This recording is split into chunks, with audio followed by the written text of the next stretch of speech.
not trying to take a little victory lap, but I've been pushing this theory. Well, yes, I am. I've been pushing this theory for a while. And when there is something in Politico, it essentially means that there's a party that wants it out there.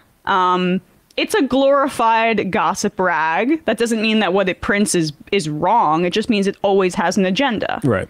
And especially when you're in the midst of things like debt ceiling negotiations and legislative fights, you have to be very wary about taking whatever is reported in this publication as fact. Political editors don't wake up saying, like, what's the most true thing we can emphasize today? It's like, who can we service of our sources? Right, especially for this kind of like, it's not ProPublica is doing deep investigative work. That's very different than what Politico is doing, frankly, here. They're speaking to sources, and some source, at least in the Pelosi camp, wants this out there, which is fascinating. Because let's pull this this article up here. Didn't see this twist coming.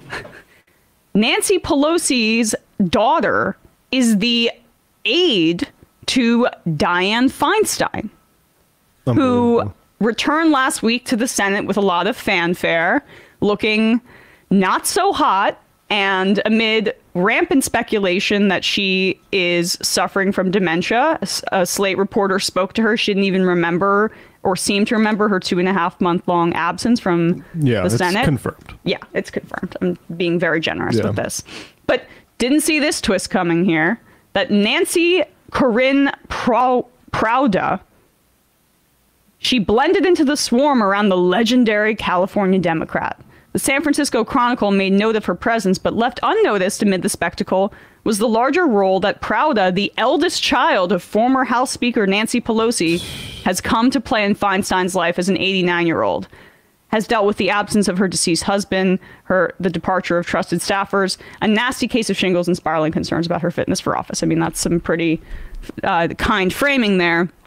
But the headline is that Nancy Pelosi's daughter is the aide of Dianne Feinstein? This paragraph, by all accounts, the arrangement is rooted in a long and friendly relationship between Feinstein and Pelosi's two pillars of San Francisco politics. And I'll just remind people what Pelosi was saying that I appreciate AOC standing up against, which is Pelosi says, I don't understand where all these questions where I don't remember these sorts of questions about a man, which is just factually, like, there is absolutely precedent for people having concerns about our elderly representatives having these sorts of issues, and a party needs to be able to deal with it instead of hiding behind faux feminism. There's concern about Biden. Let's be real. Absolutely. There's concern about the president. There was concern about Reagan. Strom Thurmond had to be wheeled onto the Senate floor to have votes. There was concern about Chuck Grassley, years ago when he's tweeting about pigeons in his backyard. Like, this Leslie is nothing Stahl new. In like the '86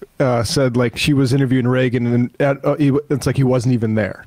I mean, and that's where we're at right now with Feinstein. But everyone's pretending that to question it is some violation of a girl boss ethic or something like that. It's a debasement of feminism. Like, of course. That is horrible. Like, it's its own sin that she did that. But they'll go to any length to debase feminism. They did that with Hillary Clinton. That was the entirety of her presidential campaign. Don't question all of these things about this immensely kind of corrupt Democrat, because that's a violation of feminism. But let's pull the article back up. Because when they say that, this is what they're hiding. By all accounts, Matt just read that part, but here's the real kicker. And this is where I was fascinated to see this be a little bit more confirmed after I've been speculating for a while. The intrigue surrounds the future of Feinstein's seat. Pelosi has endorsed Representative Adam Schiff, her longtime protege and former hand-picked House Intelligence Committee chair, to succeed Feinstein after her 6th and final term ends next year. Sus. Schiff is a household name in California and already has a $15 million campaign cash advantage over her nearest competitor. But if Feinstein were to bow to pressure and retire early, Schiff's advantage could disappear. Governor Gavin Newsom has pledged to appoint a black woman to serve out her term, and one of Schiff's declared opponents, Representative Barbara Lee, would fit the bill.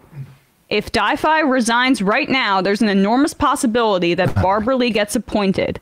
Thus, it makes it harder for Schiff, one Pelosi confidant told Playbook, adding that the relationship between Pelosi, her daughter, and the senator is, quote, being kept under wraps and very closely held. Sick. Although there's a Pelosi family confidant who's speaking to Politico, thankfully, about this. So this confirms what I had thought before, and I'd heard rumblings about, and this was very credible in my opinion. Unbelievable. That they are trying to box out Barbara Lee. For Adam Schiff. For Adam Schiff. Well, I mean, but this is how Pelosi does politics. She has been grooming Adam Schiff to be one of the leaders in the Democratic Party once she retires, and to in the same way she was doing with Hakeem Jeffries, right?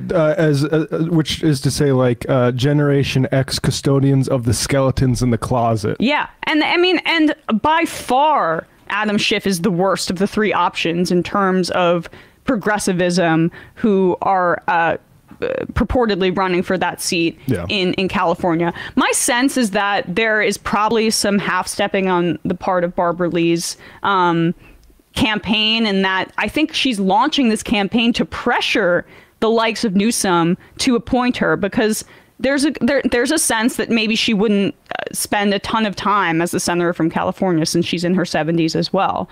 However, that's what this really is boiling down to. As they do the girl boss stuff, as they pretend like it's completely rude of us to say that in one of the most important Senate seats in the country, 100 most powerful people, let alone her seniority on the Judiciary Committee as we deal with the Supreme Court legitimacy crisis and multiple extremist right-wing challenges in the court system, that getting her out is a priority, and they say that that's anti-feminist in some way.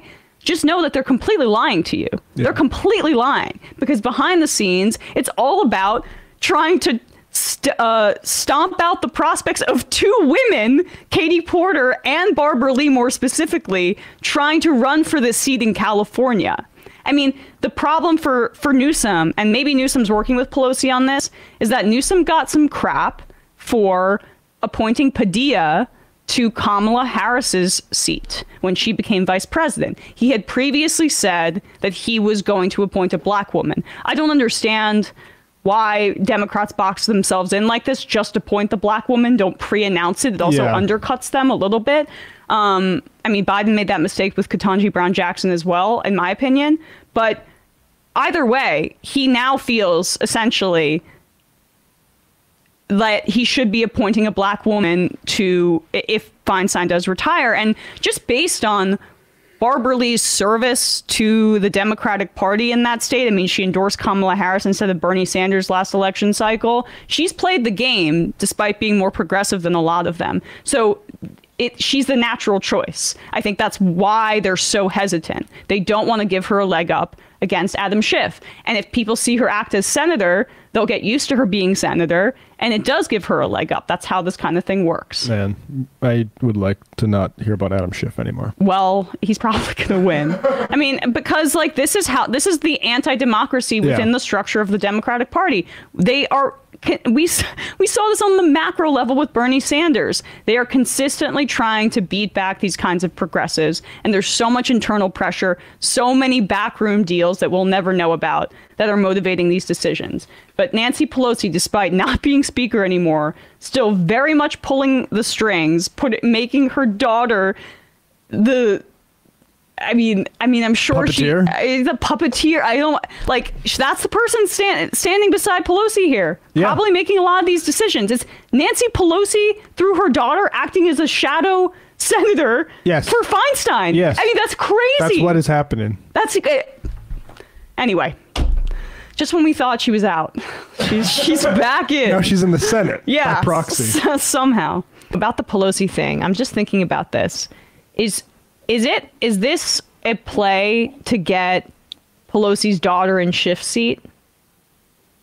Oh, I mean, it's very possible. She's very possible. Well, right? Pelosi's daughter. Actually, it depends on where she lives. If Schiff runs, I mean, no, I don't think it depends. It doesn't depend where she lives because it's the House. You could live in anywhere as long as you're in the state.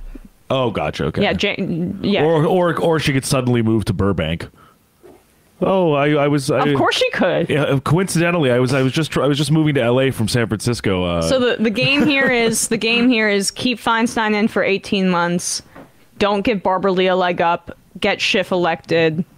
Pelosi Jr. and Are we Schiff talking about seat. Christine Pelosi? I think so. Yeah, I mean, No, I thought we were talking about the Pelosi Christine's who's her other currently tracking Feinstein. I don't know. the one It's not Christine. It's the oldest daughter. I know. Yeah. But right, but which one is going to run Christine's for the one politics? that has ambitions. Yeah, exactly. Like I didn't know the one that's the aide. To I'm just throwing that. Nancy Prowda is the one with Feinstein. Alexandra is the documentarian, and Christine is like the Pelosi stan who wants to like be her mom. Right. Are we talking about a potential for multiple Pelosi's in the House together at the same time? No, that's not what I'm saying. Yeah, just probably the one with political ambitions to potentially fill. Which one? Christine. Okay, right. The one that said some of our faves might be implicated in Epstein, right? Yeah, great. Let's have her in fucking politics. I'm just 50 years. I'm flagging that though, just because that's I thought we did a very good job of covering the political machine angles, but if Schiff's seat is open. That's this, but she's also been heavily. She was also heavily rumored to be the kind of handpicked replacement for her mom. I know, but maybe they think that's untoward. But this handpicked stiff, this resistance to actual democracy, which I mean, you could see it was Hillary's turn in 2016, that sort of stuff. Oh yeah. The way that they need to keep it in like close to the power structure, even in the family in certain cases, to me suggests a party that has skeletons in the closet and they can't trust actually like democratically elected new generation to be these custodians of it. And I think it's really, really suspicious and gross, and I think it suggests massive corruption. Matt Binder, are you excited to have Pelosi in the House of Representatives for the rest of your lifetime? Oh, from your lips to God's ears. That's why I was foaming at the mouth when I thought you were saying there could be multiple Pelosi's in office. Ooh. Oh, sister.